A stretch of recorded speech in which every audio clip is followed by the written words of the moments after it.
Welcome to the ADHD Creative Club podcast, the place for neurodivergent creative entrepreneurs and freelancers to learn new ways of navigating the ever-turbulent world of life and business.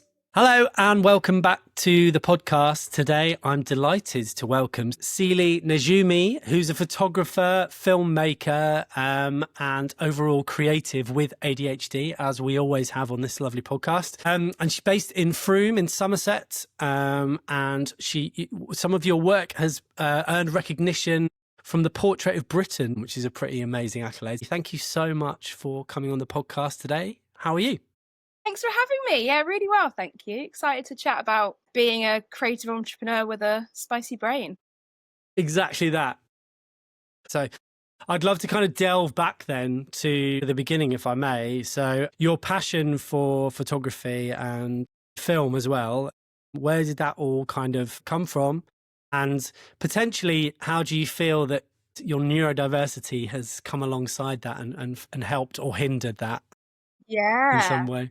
Well, I had the very classic thing of being given a camera when I was 12 or 13, and I was like, this is the best thing ever. And so I started, GCSE photography and A-levels, and then I did an art foundation and I did a degree. I had a couple of in-house roles, which was strange because I was really excited to be a photographer and like write on forms, occupation photographer. Like that was such an exciting thing, but I didn't really enjoy the jobs that much. It was product photography, which isn't something that I do a lot of now. And at the time, it wasn't super exciting. I didn't really enjoy being in an office environment. And I think now, looking back, now I'm diagnosed. Looking back, it makes a lot of sense as to why I didn't suit that environment very well. And I didn't really make a lot of friends. I've got a few good friends who I've made over those few years, but it wasn't the right space for me. And I think, I've got a much better understanding of why that is now. I remember like being in the boardroom when we're planning, because one of the companies was a global product company, and we'd be sitting kind of in the boardroom, we'd be planning a campaign, and that people would be speaking and saying things, and then they'd see, Celie, have you got that? And I'd like wake up and be like, yep, totally great, yep. And I'd completely zoned out, and I'd have to go to my friend after and be like, what happened? What am I meant to do? Like, I would have no idea what's going on. And I look back now and I was like, oh, that makes so much sense. But at the time, I just thought I was a bit of an idiot, or I just couldn't do it. And now I'm like, well, no, they were talking about so many things and addressing so many people. I couldn't filter out what was for me, I guess. So now working for myself, I've been full-time self-employed for 4 years, and then I was working freelance for 4 years before that on the side of other jobs, and this way of working suits me so much better. I feel like with this the neurodiversity coming more to the fore at the moment, I think, people in workplaces have to really think about this environment now, especially in things like meetings and stuff like that. Like my daughter gave me a fidget, which I've been kind of using in meetings to try and kind of concentrate better and things like that. But I've got like an AI note taker, which really helps me because I can be in the meeting and kind of like talking, and I still write notes and things. But then afterwards, it's like, this is what you spoke about. And I'm like, oh, thank God for that,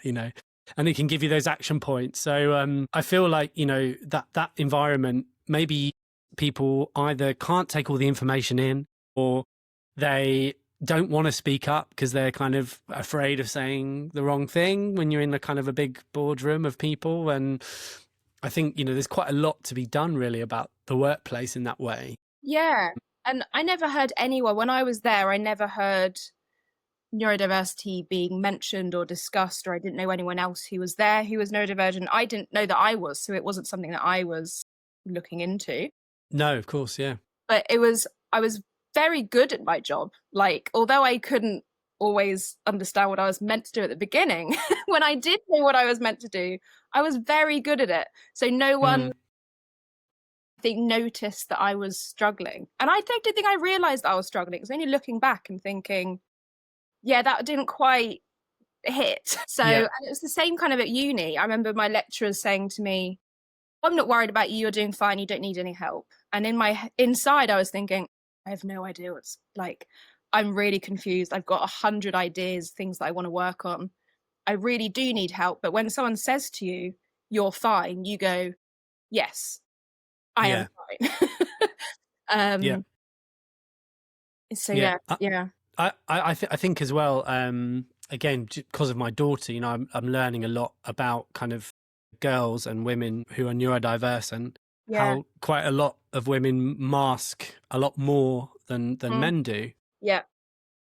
So obviously there's that as well. So you just kind of, I think you'll always know in the bottom of your heart that what is actually going on, but Yes. to everyone Sure. else, you might just be kind of going around just kind of feeling really good. Yeah. And other people say, you know, great. We're usually kind of people pleasers as well. So Massively. I It's think something because I we think kind maybe of, I'm learning. yeah, But I because we think, end up just copying everyone else. yeah. And I think at uni, especially, and at school, like my friends, I think everyone just thought that I was a bit mad, a bit scatty, quite forgetful, but like a fun person to be around and like a smart person, but just like isn't all there, maybe. And like at Yeah. uni, my first lecture, I arrived to like the first introductory thing. I was like 2 hours late because I'd been in an architecture lecture instead.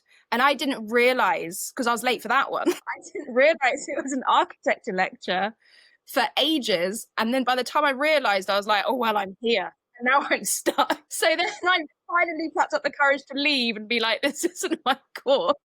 And then I went to my real one. I found the actual room and I walked in. They were like, why are you so late? And I was like, oh, no, it's fine. Don't know. Just, it's fine. They were like, no, you need to tell us why you're late. You're 2 hours late to the first lesson. This is really important. And I was like, I was in architecture. And then, so then everyone's first impression was that I was a bit of an idiot, I think, which is fair. Yeah. But it was so embarrassing. And then I felt like I really had Brilliant. to like work my way back to being, you know, a reliable human.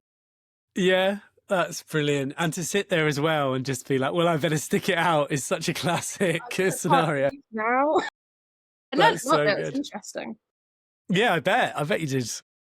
That's really good. So once you were kind of in that role then, and then you decided to then kind of go out on your own, did you after that, or did you go somewhere else after that? Well, I was made redundant. So the Wow. first job, the contract just ended and they said, can you please stay? And I said, no, thank you. I'm going to move on. And then I found this other job and I was made redundant from there.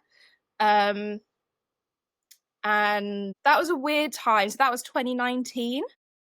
So then I had a couple of shop jobs in between time.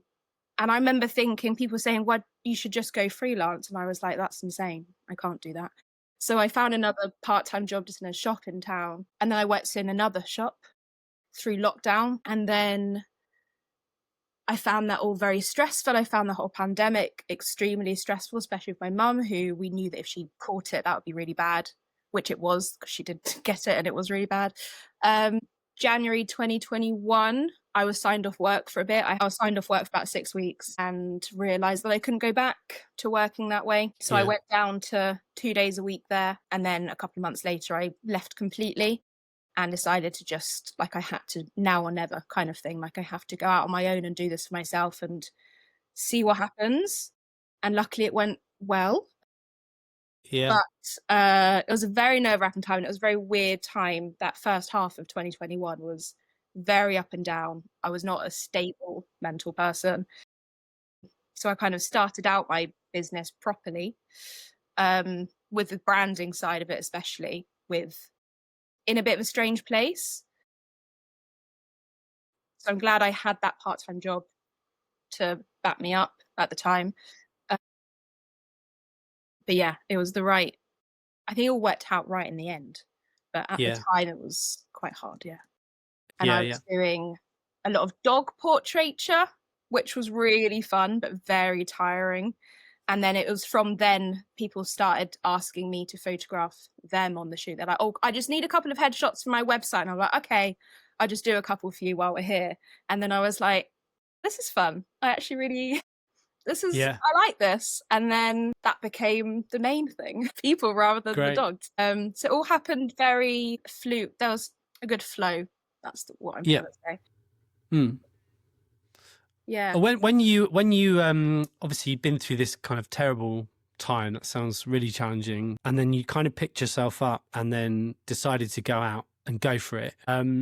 Obviously you were talking about the fact you kind of had that part-time job to kind of get things going, but what were the main challenges, do you think, for you at that point? I think obviously that hopefully all the people listening to this we're all creatives, we're all neurodiverse creatives, so Yeah. some people might be at the beginning of that journey where they've decided that they're going to do what you're going to do. Yeah. So what was it like at that point, and what were the main things you overcame, I guess? Yeah. So at the beginning of that year, when I wasn't working for a while, I joined a co-working community for women entrepreneurs, and I'm still part of that group now. It's amazing. It's called Wild. It's just a brilliant community of very smart, very funny, very ambitious, great humans. And they really gave me the kind of encouragement and the push that I could do it. Like, it was that self-belief and that supportive environment to share what I was struggling with. That was huge. And it wasn't for neurodivergent people, it was just for female entrepreneurs. And that really gave me a good push. I think the things that I struggled with the most were like how to run a business, because I knew that I was good at taking photos. I knew the kind of photos I wanted to take, or I was confident that I could develop that part on my own. I had a lot of photography experience, but I didn't know how to run a business. So I got a lot of advice from this group and from YouTube. I think it was like investing in stuff that was the scariest thing, because it's like, well, I know that I've got, because I think when I fully quit my job, went from 2 days to no days, I think I had like 2 bookings in the diary, and I was like, well, I've got £600 coming in. And that's got to cover my half of the rent and all the things. And I got a dog the same week I went self-employed. I wouldn't recommend that. No. Necessarily. He was a foster and it just happened.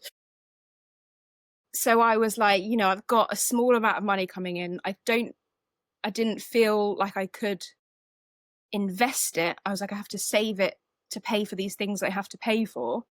But actually, when I did start investing in like a CRM system and did my website, and I did my own branding, my own website, all of that. But when I started investing in services that enhanced like the client experience, that is when I could start charging more. And that is when people were referring me more, because the experience was really special and streamlined and smooth. And I was understanding more about marketing and how to show up on Instagram and how to sell myself and my services in a way that was exciting for people. And that was, a good few years worth of learning. But I think investing in stuff, even though it's a contradictory thing and you have to do it at the pace that feels right for you. But I think that made a massive difference. Mm. And not Yeah, necessarily the tech side as well. It's like the business side, QuickBooks, yeah, CRM stuff. and that all of that stuff is, especially for ADHD, is like the scary stuff that you get really excited about, the shiny thing and the creative thing that you're doing, like camera gear, for example, or lights or lenses or whatever it is. And you kind of like, I mean, obviously you've got a fair few cameras there, I can see behind you. So I know you understand this. So yeah, and you can kind of get stuck into that, and then you get all in with the techniques and stuff, and then it's like, right, I can do this now. And then, I need some clients actually. And then that's when you go, God. And usually I've found you're kind of quite far down this road of you're really obsessed with it. And so you go, oh, well, I better learn it. But it took me personally a long, long time to focus on the result for the person I'm working for. It wasn't like I was really bogged down with like, I'm creating this really nice thing that's going to look really lovely. Yes. And actually it is what people want, but at the same time, that's not necessarily what they needed. They needed a result. Yeah. So it's interesting. So did you find that when you were learning, all of these things, you were saying you literally did all your website and your branding, which is really awesome, and the QuickBooks and all that kind of stuff. Where did you have help there, or did you just go with it? Just did That's everything. really amazing. I didn't have any help with my business until last January was when I first had some help. So that was 2.5 years. So I had this kind of membership to the community, and I had support and advice from them. Mm. I never paid for any specialist help from a person for 2.5 years. I didn't have any one-to-one specific support. No, I did everything. Amazing. Myself, which I wish I didn't. I wish I had support for, because such a game changer. But the only reason I did actually get support was because I got access to work funding, and that was what enabled me to have that help. Excellent. Yeah. Excellent. So have you got any techniques or any tips really that come to mind that perhaps us creatives can kind of take away, aside from, what you just said? Are there any specific things you're like, if I didn't do this would, it would all fall apart? Well, something I wish I did earlier, I wish that I got another hobby sooner, because I am a very creative person. I've got cameras here. This is my photography that looks nice. Over there, I've got every kind of hobby, creative hobby you can think of. There's crochet. I've got a new sewing machine. I'm making a quilted vest with my friend. She's teaching me how to do that. We're doing a little skill swap. I've got lino printing. I've got painting. I've got canvases. I love it. I'm not very good at any other art than photography. I like writing, but I love doing it. And I wish that I made time and made headspace for pursuing other creative hobbies sooner, after I started being a photographer full time, because I was still, obviously I'm a photographer because I love photography. Like, it would be ridiculous if I didn't. I love it. But I was trying to make that was like my only creative outlet for a couple of years. And it was all that I was really doing. And that was okay, because I was really hyper focusing on it, probably looking back, and I was really obsessed with it. But it can get to an unhealthy level. Like, I don't know if you're working and then you look at the clock and you're like, it's 10:30 at night. I should go to bed, or I should have some dinner. It was kind of like that, but for 2.5 years straight. And that isn't a healthy way of running a business or living. So I made it a real point of having new hobbies outside of photography. And obviously I still have my little Fuji that I take everywhere with me. It's one of my, lovely little cameras that I do use a lot for personal work. But I do lots of other creative things as well. And that includes like gardening and like dancing around the kitchen and writing, and art can be anything, right? Yeah. But I'd really advise doing that soon. So you've got another thing that you're not being paid for, because being paid for your art is amazing. Like, it's such an amazing feeling, but you need to be able to make art that isn't for anyone else. And do you feel like that keeps you more creative when you do come to that kind of paid work, that you've spent time away? 100%. It's almost like a holiday for your brain or whatever. Literally, that's such a good way of saying it. It's a holiday for your brain, 100%. Like, you have to have that like connection with yourself while you're making art. And sometimes when you're doing it as a job, ends up like, it is all about your client, really. Like, it's your take on their brief, but it is all about them. It's for them. So yeah, having space to make art that is just however you want it to be is important. So do you literally, in the diary, you're like, you put it in there and you're like, I am going to be, dancing around the kitchen, not dancing around the kitchen, but you know what I mean? Like, I'm going to take time for myself, and you put it in, or can you actually separate it? Yeah, well, I find it really hard to time block. I'm sure a lot of ADHDers will resonate with that. I've tried it. A lot of people have recommended it.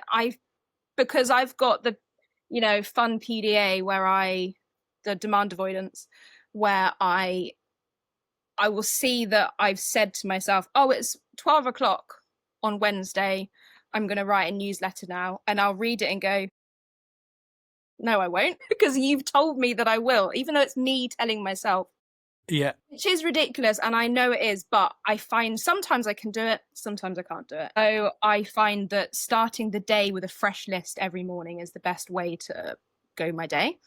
On a Monday morning, but always on a Monday morning, I start off with a gym session, and then I come back and I will edit any personal photos that I've taken over the last week. And I'll start off my morning doing my own photography for me and organize all of that. And then I will go on to my client work and emails and sort out what I need to do for the week. But that's always how I start my week, with a couple of hours of me time. And then it's generally my creative hobbies and things are going to be on a Saturday and in the evenings. And in the day, when I need some me time, some headspace time, I will go for a walk in the forest. Is generally where I have a lot of good ideas. And if I need some space and some creative thinking time, I take the dog into the forest. And I class that as work time, because I am thinking about the business. I'm thinking about how to word a newsletter, or, a new offer that I'm tweaking. That is thinking space for me. So you can work it into your time. And I think we have enough time. We do have enough time. It's just how we're managing it, which I know saying to ADHDers is hard. I totally get that. And it's taken me, I've been doing this for 4 years full time, and I'm still not using my time efficiently all the time. But I'm way better than I used to be, because I know like how important it is. We had a dog for a while, and like, I was just thinking back to what you were saying about getting out and getting into nature and going for a walk. And because I had a pet, so I had to get out. Yeah. Like, there was no choice. Like, it was like, I am taking him out for a walk, all weathers. And actually, I think about my mental health then, and it was a lot better, because I was out and I was thinking and I was doing stuff. So I think blocking out time if you can, or at least having a day where you're going to be taking time to yourself, is just so important. If you're vibing with this conversation, imagine having a whole community of creatives who also actually get it. That's exactly what I'm trying to build at the ADHD Creative Club. Head to the ADHDcreative.club right now. Yes, right now, before you forget, and sign up for tips, tricks, and real talk on surviving as a neurodivergent creative entrepreneur. The ADHDcreative.club. I'll put the link in the show notes, because let's be honest, you're not writing that down. So, all right, back to the conversation. How were you getting your first clients? Or how was that happening? Yeah. So I graduated in 2016, and for that first year I was quite unwell. I was diagnosed with chronic fatigue, because I think it's very much related to undiagnosed ADHD at the time, because I went real hard at uni. Like, I wanted a first. Like, that was my only mission in life, was to get a first. And I did, but it came at a big cost. And so I wasn't very well. So I was working part-time, and I couldn't really do an awful lot else. And then I started this in-house role, and I was feeling better, and I was slowly kind of recovering. And at that time, I was offering free shoots to people on Facebook. I was really invested in dog photography at that point, really hyper-focused on dog photography. So I was offering free shoots on Facebook, and I did a few of those, and then I started charging 50 quid, and then I started charging 100 quid, and people were telling their friends, and I was getting a few more. And then it was those people who were saying, can I just have a few shots of me? And I was like, sure. And then when I was working in one of the shops in Frome, I was meeting a lot of the business owners in Frome. So that was quite good networking, because I was printing out all of their stuff. And then kind of word got around that I was doing more photography, and so people would hire me to photograph their businesses. And I actually did my first like personal branding shoot like a month before lockdown. And I was like, I just found the thing that I really like, and now I can't leave the house. And that sucked. That was so annoying. I was like, I've done it. I've found the thing.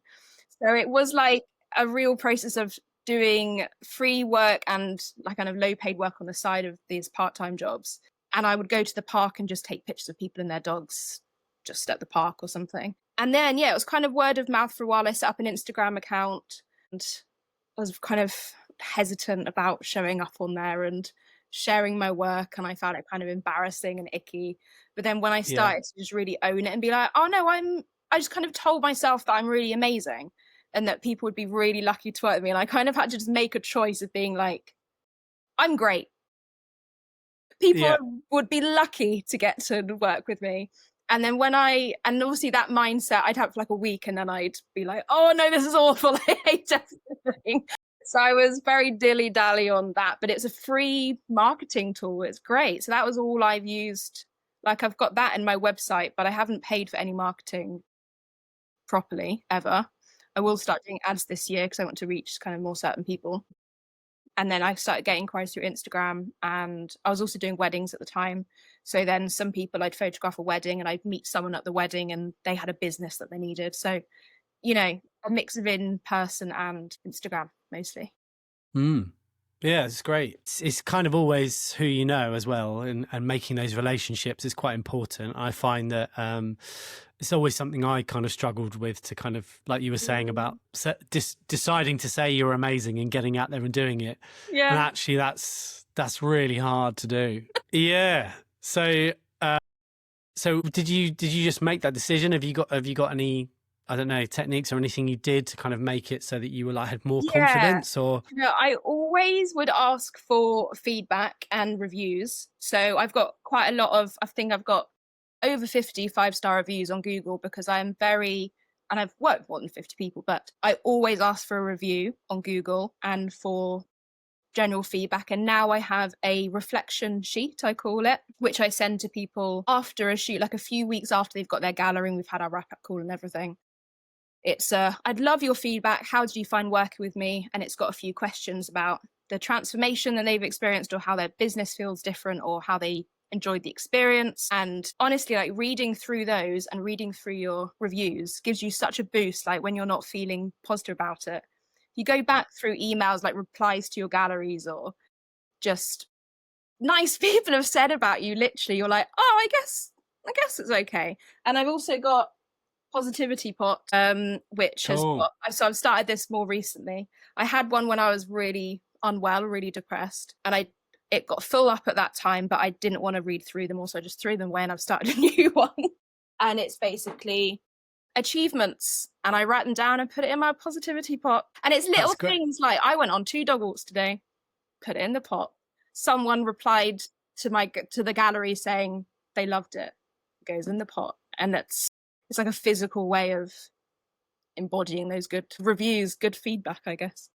So do you then get them out at times where you're just like, wow, this is the worst day ever, and you Yeah. get those out and just read through? Yeah. That's such a good idea. Yeah. I And I love it. have a folder, I have an album on my phone, screenshots of emails or Instagram messages, or like client when they post using the pictures and they say they were taken by Celie, I love them, she was great, blah blah blah. And they're also good to share with my audience to kind of, prove that people enjoy working with me.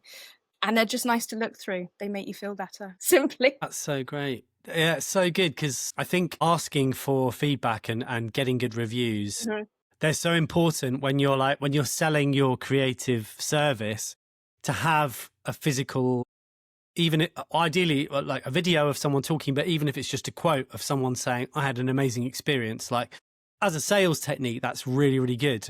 Exactly. But I hadn't really even considered the fact that obviously just reading them back just gives you that kind of like boost and keeps you going.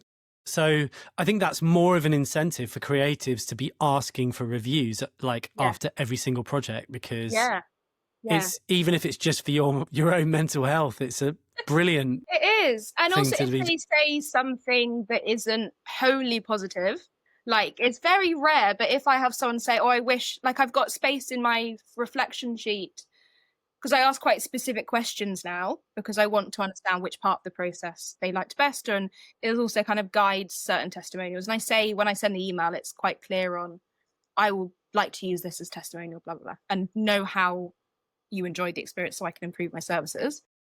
But sometimes they'll say, oh, I wish this part of the planning process was a little like this, or I loved this part, but it would have helped me more to have this as well. And that's really useful for you. That's really useful feedback for you to take forward in your services and just improve them. So although mostly it's positive, even if it's not, it's still a really valuable tool. Yeah. And you don't find that triggers any, like, RSD, rejection sensitivity, of someone saying, I like this, but, and suddenly you're like, oh, I get why it would be positive, but like, sometimes, yes. But last year I did some coaching around nervous system regulation, and it was specifically ADHD business nervous system regulation coaching, which is a mouthful. But that really helped with the RSD hugely. I worked out how I can take things less personally and also how I can sit with that feeling for longer, like increasing my capacity to feel uncomfortable about something and then find the positives within it rather than just focus on the negatives. And it also really helped with the PDA because I now call mine Frida.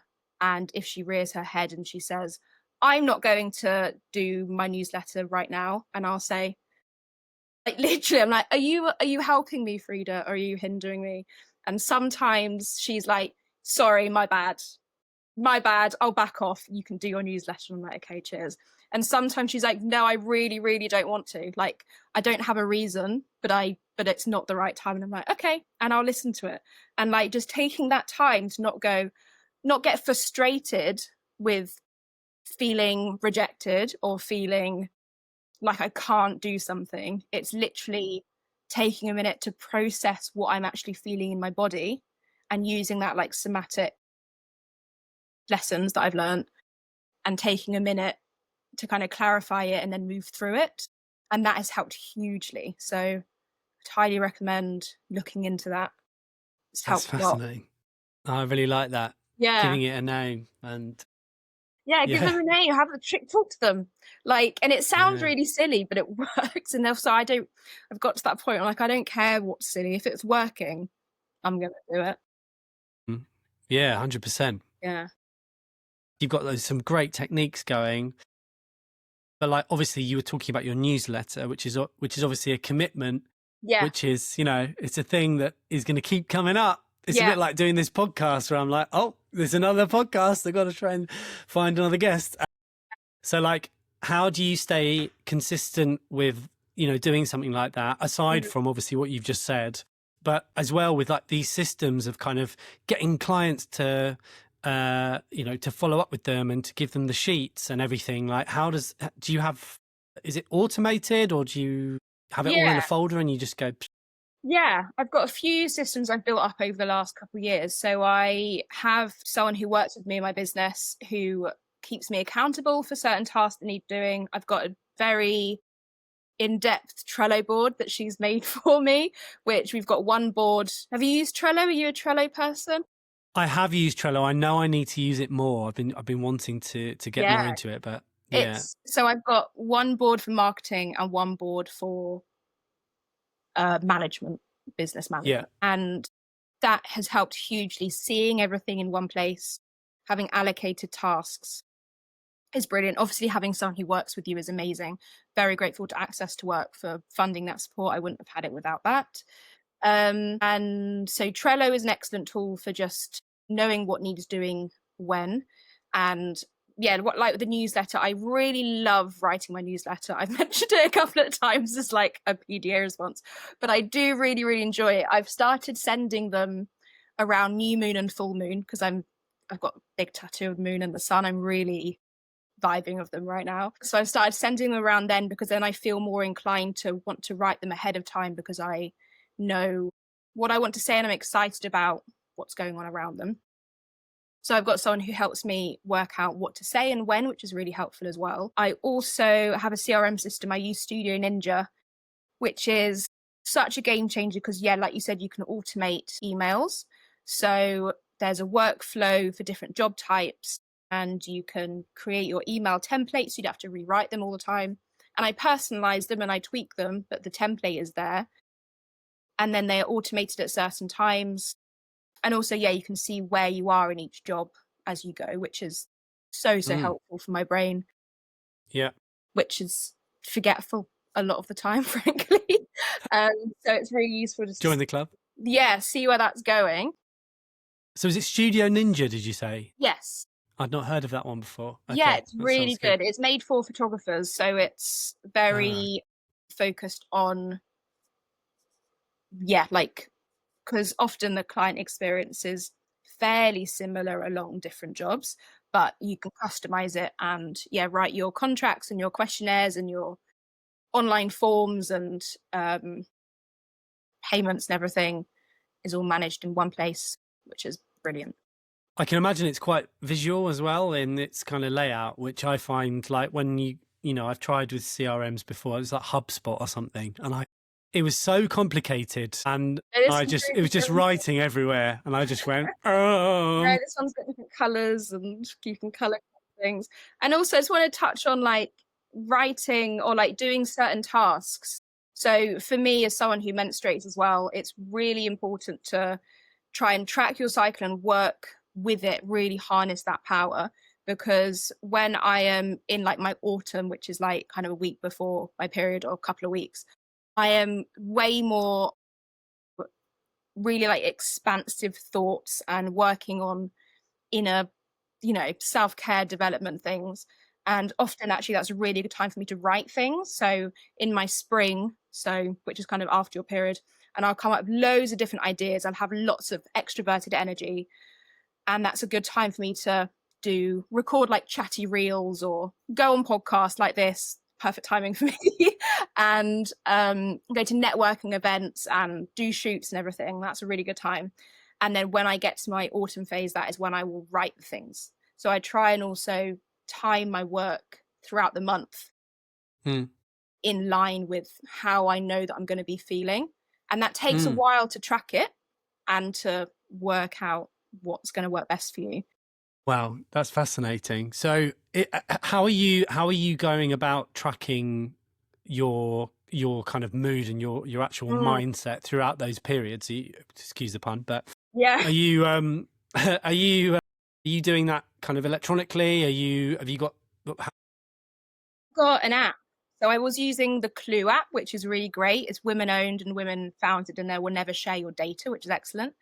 Okay. I've now started using Stardust app, which is also women founded and women owned, and they don't share your data. But I started using that because it's visually more appealing to me. That was the main shift. It's all like got the moon and stuff in it, which is nice. So I think also for my ADHD brain, it's like, well, I've had this app for a year, better get a new one, need some more dopamine. But it's a really good way you can track your symptoms throughout the month, and it'll also tell you when your next period is due. So like I can plan around it, and I write it. I've got like a big wall calendar, and I write on there where I think I'm going to be in my cycle ahead of time. So when I'm planning a shoot, I can try to avoid certain days for me. Yeah, absolutely. I've been trying from the beginning of this year to kind of try and get a bit fitter. I've been giving up alcohol, things like that. And I've been just doing like a little journal, but I'm not journaling because it's such a huge task. I've basically just been tracking kind of whether I have exercised, drunk alcohol. Like a habit tracker. Yeah, habit tracker and my mood, and like even just doing something like that, you start seeing patterns. And I don't know about you, but once I've had a shoot day, I will generally be hyper focusing on the shoot. I'm camera in hand, kind of like just focus, probably not drinking any water, finishing off the day, like, and then the next day I'm absolutely ruined. So yeah, how do shoots affect you? Do you get the similar thing? I do, for sure. And like wedding photographers call it a wedding hangover, don't they? Yeah. I used to do weddings, and with the chronic fatigue, like I class myself as being like basically fully recovered now, but I still have to manage my life as if I could relapse. It's kind of how I look at it. So I have to just remind myself that that is still a part of me. So I don't do I do like maximum 2 shoots a week. And then if I'm doing 2 shoots that week, I'll try to either have one or none the next week. Because it's also that social toll, isn't it? Like being around people all day, even if you're not carrying heavy kit, that's tiring, as ADHD is. Maybe not everyone, but for me. Me, yeah. Yeah, you need to then have your little bubble. So I try and like plan my days around my shoots to not have meetings or not have big things for a couple of days afterwards. And it depends what kind of shoot it is. If it's like an hour portrait session or something, then that's much more easy to fit into your week than a full day session. That's very, very different feeling. But also because I find that my emotions are tiring. Like it's tiring to be really excited or really happy about stuff. So yeah, I just try and not fit too much in the week and just And I think that's the thing of like running a sustainable business as well, is that if I go too hard and try and fit too much in the week, then I'm going to have a month where I'm really exhausted and physically, socially drained. So I just have to do a bit less. And I know that like I've got peers who will do like 3-4 shoots a week, and I love that for them. Love that. But that's not what I can do. I think that is really important. And the last thing anybody needs, like you, one as a neurodivergent person, and the client doesn't need a burnt out person on a shoot. And it does happen from time to time. I think also like going like when you're in the business, it's having a day, at least a month, preferably 1 day a week, where you're really working on the business rather than in the business, and you're really evaluating and reflecting on what you're doing and if you're going the direction you want to go. And like if you do like a quarterly session with yourself and you think, okay, well, what shoots did I do over the last quarter? How many of them did I really enjoy? Which ones did I like the best? What do I want to do more of? And it's doing that way. Because if you do that once a year, that's not enough, because you've wasted 3/4 of the year. And it's just really important to do that often, and then not be scared to make a change. Because I rebranded last year, and I was really nervous about it, but it went really, really well. And I got way more aligned clients from it. And I've done a lot more projects that I'm really excited about. I'm launching a mentoring service for photographers. So one-off calls to kind of help you reflect, soundboard, reevaluate things, and also go through your systems and your workflows and make sure they're really optimized for you. And it's also, you can choose to kind of focus on creating connection with clients or elevating the client experience. So you can either choose it for like a client-based session or a you-based session. But yeah, I'm really good at kind of helping people get unstuck in that way. So I'm excited about that. Fantastic. Well, we'll definitely link that down below when this comes out, so people can get in touch. I think that's super valuable. That's great. So is that, what are the next things for you then? So you're launching your mentorship. Yes. Your more shoots, I guess. What else is in the pipeline? So my signature offer is the brand story experience. So that is like a real self-development journey, which culminates in a photo shoot that we designed together. And it can be as wild as going to a castle or frolicking on the beach or however you want to express yourself. I'm there to help you tell that story. I really believe that everyone's got a really important, valuable story to share. And I love kind of visualizing that. I also do advertising editorial shoots, and I'm getting into filmmaking at the moment. So I made my first music video last couple of weeks ago, which I'm editing at the moment, and it's a corker. I'm so excited about it. Great. And I'm doing more kind of larger scale projects, and I really want to work with more like social impact organizations and B Corps and people who are really into kind of community and connection and the environment and sustainability and change makers and thought leaders. That's where I'm gearing my business towards, which is really exciting. And so, yeah, the Spark session is the mentoring. What is the one thing you think you'd like to leave all of us creative, neurodiverse people listening as a little tidbit? I'm going to go back with the get another hobby. And I know that might not be great advice for neurodiverse people, because we probably already have a bunch. But if you are really invested in your specific art for your clients, for your work, you need to have another creative outlet that is just completely for you. And maybe that is going to like a class, so that you can't buy all the stuff. Like I did a pottery class last year. There's no way I'm going to buy myself a kiln. So I thought it was like a safe bet, new thing to learn. And that was amazing. That freed up so much creative space for me. So yeah, that's what I'm going to leave you with. Yeah. Awesome. That's amazing. Thank you so much, Celie. So where can everybody find you, your work online? Just hit us up. What are the links? Yeah. So my website is celienigoumi.com. It will be spelled out somewhere. And then I'm on Instagram at celie.nigoumi. I'm trying to get into LinkedIn. It's going okay. I'm not sure I've quite found my people there yet, but I'm giving it a good go. So if you want to find me on there, you're welcome to as well. Celie, thank you so much for coming on the podcast today. I really appreciate you've got some incredible advice there. So hopefully people will get in touch with you and you can help them grow their photography businesses as well. Thanks so much. It's been lovely to talk to you. Well, thank you very much. And we'll catch you again soon. Cheers. Bye. Okay, thanks so much for hanging out today. Look, if you related to any of this, the struggles, the wins, the holy cow, that's me moments, you need to be part of the ADHD Creative Club. This isn't just a podcast, it's a movement of neurodivergent creatives who are figuring this stuff out together. Head to theadhdcreative.club and sign up for tips, strategies, and real talk on surviving and thriving as a creative entrepreneur with ADHD. I'm Dave Neal, and remember, every single person you heard on this podcast felt exactly the same as you at some point. Lost, overwhelmed, wondering if they could make it work, and now look at them. Now it's your turn. See you in the next episode. Cheers.